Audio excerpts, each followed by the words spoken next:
एक गांव में हरपाल सिंह नाम का एक युवक रहता था। उसी गांव में एक बूढ़ा यानी सयाना व्यक्ति रहता था। हरपाल सिंह की माँ उसे बचपन में ही छोड़कर चल बसी थी। उसका पालन पोषण उसकी सौतेली माँ ने किया था। उसकी सौतेली माँ उसको बहुत तंग करती थी।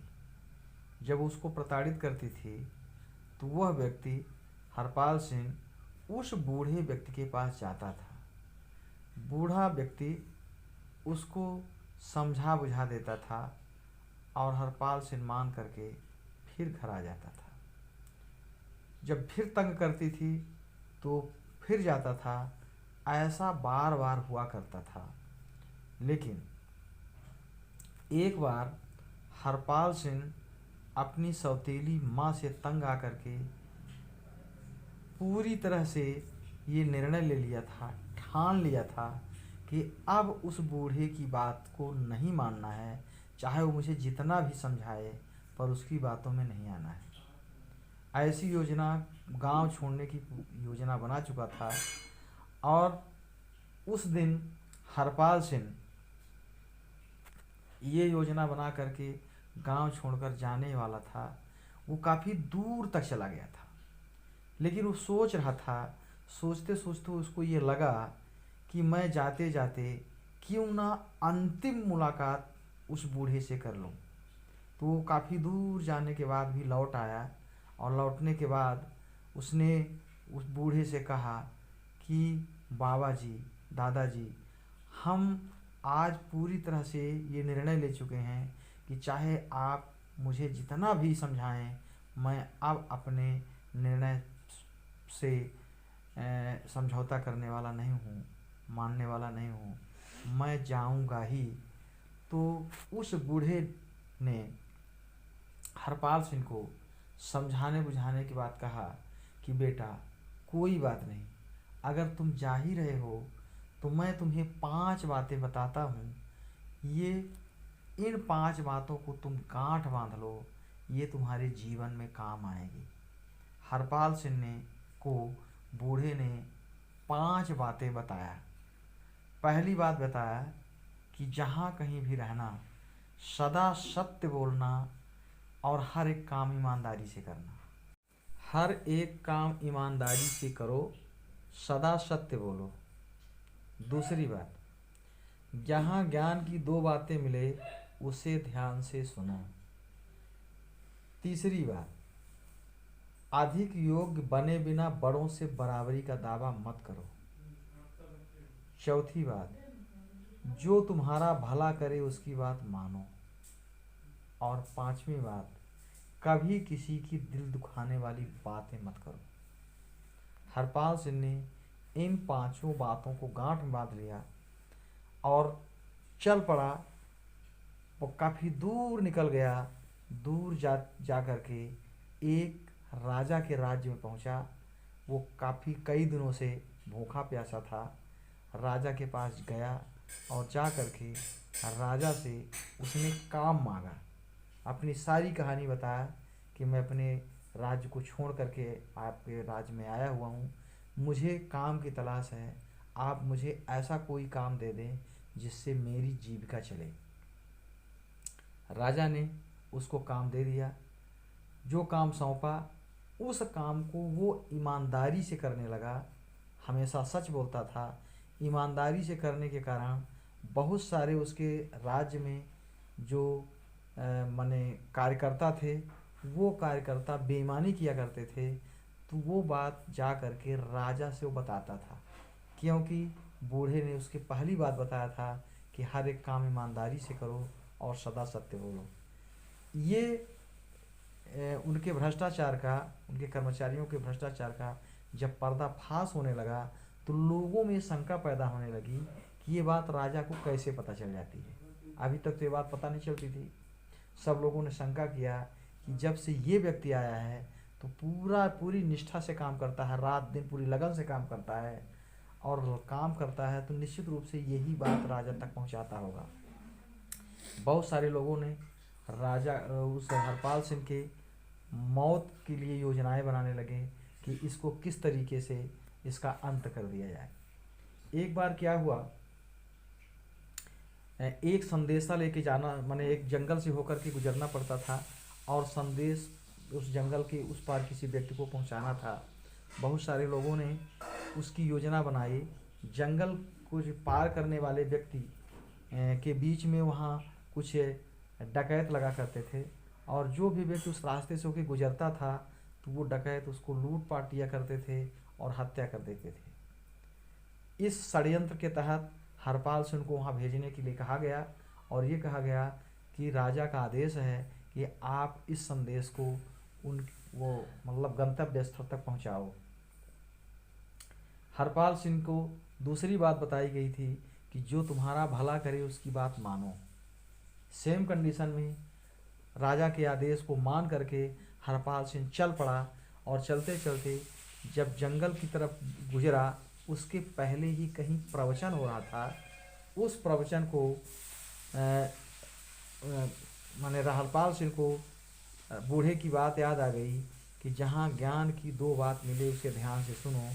हरपाल सिंह उस प्रवचन को सुनने लगा, रुक करके प्रवचन सुनने लगा और प्रवचन को सुनते सुनते काफ़ी लंबा समय गुजर चुका था। जब हरपाल सिंह प्रवचन को सुनने के बाद उस रास्ते में चला तो वहाँ के जो चोर के डकैत थे वो सब गंतव्य स्थल तक जा चुके थे, अपने घर वापस जा चुके थे और रास्ते में कोई नहीं मिला। वो सकुशल संदेश पहुँचा करके जब वापस आ गया तो उन सारे लोगों ने आश्चर्यचकित रह गए, आश्चर्य व्यक्त किया कि ये व्यक्ति उस रास्ते से होकर के संदेश पहुंचा कर आ गया, सकुशल कैसे वापस आ गया, कैसे पहुंच गया। बात आगे बढ़ी। एक बार क्या हुआ कि राजा की एक बहुत बड़ी सेना थी और जब कोई राजा अपने राज्य का विस्तार करता है तो किसी पड़ोसी राज्य से युद्ध करता है, युद्ध से ही राज्य का विस्तार होता है। तो एक पड़ोसी राज्य से युद्ध हो रहा था और युद्ध के दौरान राजा जो वहाँ की सेना थी वो सेना प्यास से मतलब प्यासी मर रही थी, प्यास से तड़प रही थी। तो वहाँ पानी का कहीं आसपास नामो निशान नहीं था। पास में ही गांव का एक सयाना व्यक्ति था, उससे पूछा गया कि यहाँ कहीं पानी मिल सकता है क्या। तो वहाँ पर उस बूढ़े व्यक्ति ने बताया कि यहीं आसपास कहीं पानी नहीं है, थोड़ी दूर पर एक बावड़ी है, पुरानी सी बावड़ी है और उस बावड़ी में पानी मिल सकता है। लेकिन उस बावड़ी के लिए के शर्त क्या है कि उस बावड़ी में एक दैत्य रहता है, राक्षस रहता है और जो कोई भी व्यक्ति उस बावड़ी में पानी के लिए जाता है तो राक्षस उस व्यक्ति को खा जाता है। आज तक कोई भी व्यक्ति जो बावड़ी में पानी लेने गया है वो वापस नहीं लौटा है। ये बात राजा के पास तक पहुंचाई गई। राजा को ये बात पता चली। राजा ने बहुत सारी सैनिकों को उस बावड़ी से पानी लाने के लिए कहा, लेकिन किसी ने वो राजा की बात को नहीं माना। सब लोगों ने इनकार कर दिया कि अगर इस तरह का खतरा है तो हाँ हम पानी लेने नहीं जाएंगे। बूढ़े की उस बात को हरपाल सिंह को फिर याद आ गई कि जो तुम्हारा भला करे उसकी बात मानो। अतः राजा ने उसका भला किया था क्योंकि उसको रोजगार दे दिया था, काम दे दिया था। हरपाल सिंह ने उस बावड़ी में जाकर पानी लाने के लिए तैयार हो गया और 2 घड़े मंगाए गए। हरपाल सिंह जब उस बावड़ी में गया और वैसे ही बावड़ी के नीचे उतरा और पानी का घड़ा उसमें पानी में डुबोया तो डब डब की आवाज़ सुन करके पीछे से जो दैत्य था वो सीढ़ी पर खड़ा हो गया और बड़ी तेज़ से हा करके आवाज़ किया। और जब हरपाल सिंह ने उसकी तरफ मुड़ करके देखा तो वो जो दैत्य था, राक्षस अपनी पत्नी से इतना बेहद प्यार करता था कि उसकी पत्नी मर चुकी थी, मरने के बाद भी उसने नहीं छोड़ा था। तो उसके हाड़ मांस तो गल गए थे पर हड्डी का ढांचा वो लिए था, फिरता रहता था। उसने पूछा, उस हरपाल सिंह से पूछा कि युवक ये बताओ कि ये मेरी पत्नी कैसी लग रही है। हरपाल सिंह को बूढ़े की वो अगली बात याद आ गई कि कभी किसी के दिल दुखाने वाली बातें मत कहो। अतः हरपाल सिंह ने दैत्य से कहा कि मैंने आपकी जितनी खूबसूरत पत्नी दुनिया में कभी किसी की नहीं देखा है। और दैत्य खुश हो गया और खुश होकर के हरपाल सिंह से बोला कि मैं आपकी बातों से खुश हूँ, प्रसन्न हूँ, आपको जो कुछ भी मांगना हो मांगो। हरपाल सिंह चाहता तो उस बावड़ी में बहुत सारी धन संपत्ति थी, धन संपदा थी, ज्वेलरी जवाहरात हीरे मोती सब कुछ थे, वो मांग लेता। लेकिन हरपाल सिंह ने क्या किया कि हरपाल सिंह उस दैत्य से बोला कि यदि आप मुझे देना ही चाहते हैं, मेरे ऊपर प्रसन्न नहीं हैं, मेरी बात से खुश हैं, तो आप इस बावड़ी को छोड़ करके अन्यत्र कहीं चले जाइए, तो और इस बावड़ी को छोड़ दीजिए, इस बावड़ी से बहुत सारे लोगों का भला होगा। और हरपाल सिंह की बात को सुन करके दैत्य उस बावड़ी को छोड़ करके सदैव के लिए, सदा सदा के लिए अन्यत्र कहीं चला गया। हरपाल सिंह जब अपने 2 घड़े पानी लेकर के गया और सेना को पिलाया, तो सेना एक बार फिर से पूरे माने सेना के अंदर ऊर्जा आई, ताकत आ गई और पूरी सेना पूरी ताकत के साथ युद्ध लड़ी और पड़ोसी राज्य को जीत लिया गया। जब पूरे पड़ोसी राज्य पर विजय पाया गया, तो हरपाल सिंह को के कार्य से राजा जो था अत्यंत प्रसन्न हुआ और राजा ने उस राज्य को सौंपने का निर्णय ले लिया कि इस व्यक्ति को, हरपाल सिंह को, क्यों न वो राज्य दे दिया जाए।